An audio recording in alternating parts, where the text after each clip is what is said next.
Welcome to the Horror Interview Show. I'm Skullface. Today I'm interviewing Monique Parent about her role in the new horror movie That's a Wrap. What did you like about your character?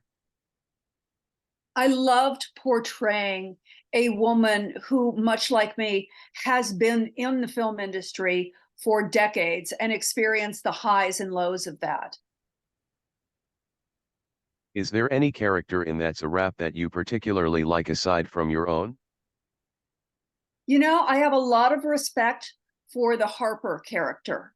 I think the Harper character is a terrific character, and Sarah French did a fantastic job bringing her to life. How gory is this movie? It has a lot of gore, but it's got a lightheartedness about it. It's I think that people are going to laugh with the gore more than feel sickened by it. How many takes did you generally do for scenes in this movie? We shot most of this with one or two takes.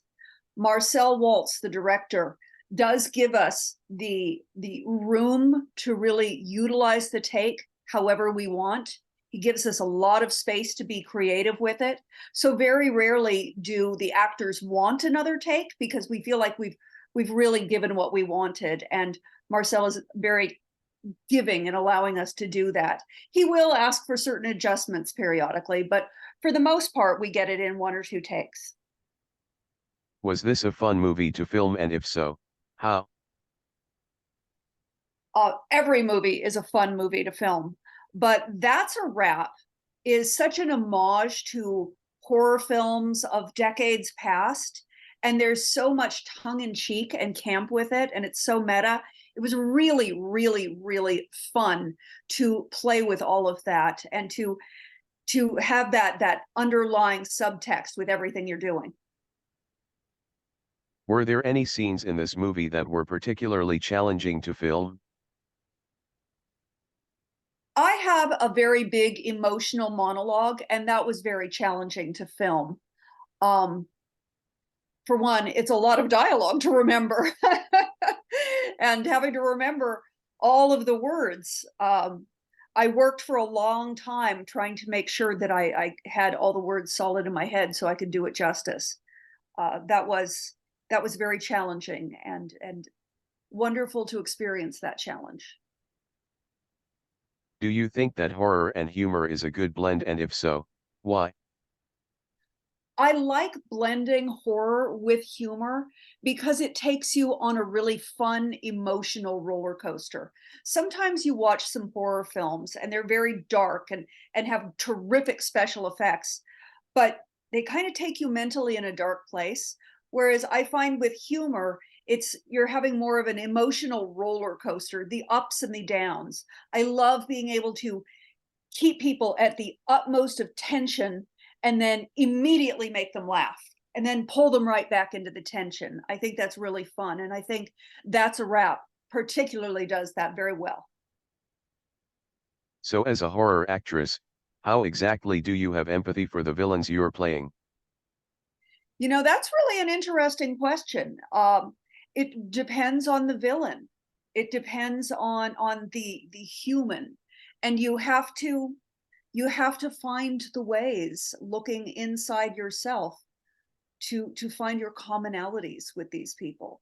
And when you stop looking for differences and you start looking for commonalities, I think it's a lot easier to empathize with them. Over your career, what's the most over-the-top horror scene you've done?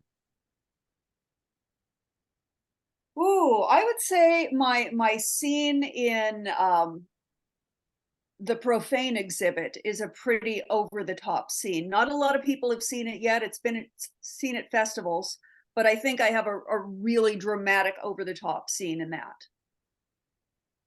What would you say is the most challenging scene that you've done regarding horror scenes? I recently worked on a film called Garden of Eden, and it is a very dark and disturbing film. Um, it was challenging for me to find the empathy for my character and to really get behind her, and it she was a tough one for me. It was really nice to be able to explore playing somebody who's so very, very different from myself, and to come at it from a place of innocence rather than a vengeance. It was a really interesting, complex character. When reading through the scripts, are you imagining the characters, and what generally goes through your mind when you first look over a script for a horror movie? When I first go over a script for a horror movie, I'm looking for a change, an evolution in the character, as opposed to something where it's like they start out with being a bitch and they end up being a bitch. It's like I want to see some extreme character arc, some big change in there. I like to see somebody who's really human, so that for good or bad, whether I am playing a victim or whether I am playing a villain, if they are really, really human, I think the deaths, the kills, all of that affects the audience so much more. How long does makeup take for a good gory scene? Oh boy, a good gory scene can take 4 and 5 hours. It can take a lot of hour depending on the number of prosthetics that have to be applied. Are there interesting elements of filming a horror movie which may surprise viewers? I think that people would be surprised to see how absolutely delighted the filmmakers are doing some of the most horrific things you can imagine, because it's all fake and it's all prosthetics and it's just about how it looks. So you know you aren't actually hurting anyone. To be able to do that, when you watch the filmmakers, they have such glee in the gore. It's really fun. What are some of your favorite horror movies? I'm not a big watcher of horror movies because I am a big wimp. I will jump out of my seat. So I'm a really big wimp when it comes to horror movies. So I tend to like them teamed more with comedy. I love the Scream series. I think that's a lot of fun. Um, but yeah, I'm a big wimp when it comes to horror. Where can people follow you? People can follow me on my YouTube channel, Monique Parent YT, or at Twitter, Instagram, or Facebook. My handle is at Monique Parent, and it's spelled MoniqueParent.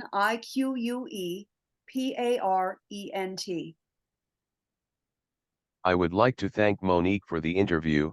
People watching can like, comment, share, subscribe, and whatever else people do to videos if you're watching in the future.